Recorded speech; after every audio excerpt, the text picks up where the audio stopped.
তো আমাদের বাড়িতে আজকে লোটে মাছ এনেছে, তো আমি দেখো পরিষ্কার, একদম পরিষ্কার করে ধুয়ে রেখেছি। এখন কিভাবে বানাবো তোমাদের সাথে শেয়ার করছি। দেখো, এখন হলুদ দিয়ে দেব একটু, ভালো করে মেখে নেব লবণ আর হলুদ।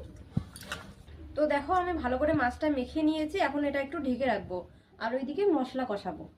একটু সরষের তেল দিয়ে দেবো, দুটো তেজপাতা, লঙ্কাগুলো একটু চিড়ে দিব ভালো ফ্লেভারের জন্য। তো আমি আগেই বেটে রেখেছি আদা, রসুন, পেঁয়াজ, জিরে, শুকনো লঙ্কা দিয়ে দিব, একটু হলুদ, স্বাদ মতো লবণ।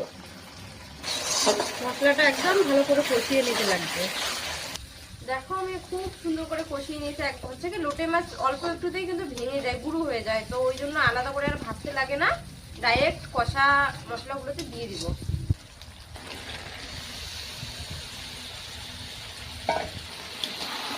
এটা একটু ভালো করে মাখিয়ে নেব মশলাগুলোর সাথে মাছগুলো।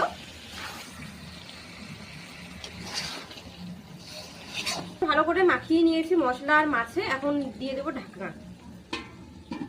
তো আমি মোটামুটি 5 মিনিট সিদ্ধ করে নিলাম ঢাকনা দিয়ে। এখন ঢাকনাটা তুলে দেখি কি হয়েছে।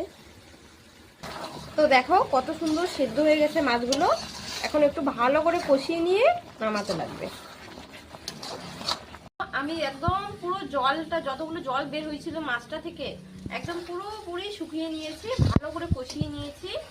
তো আমার সবজিটা ভালো করে কষানো হয়ে গেছে, ডান। এখন দিয়ে দেবো গরম মশলা।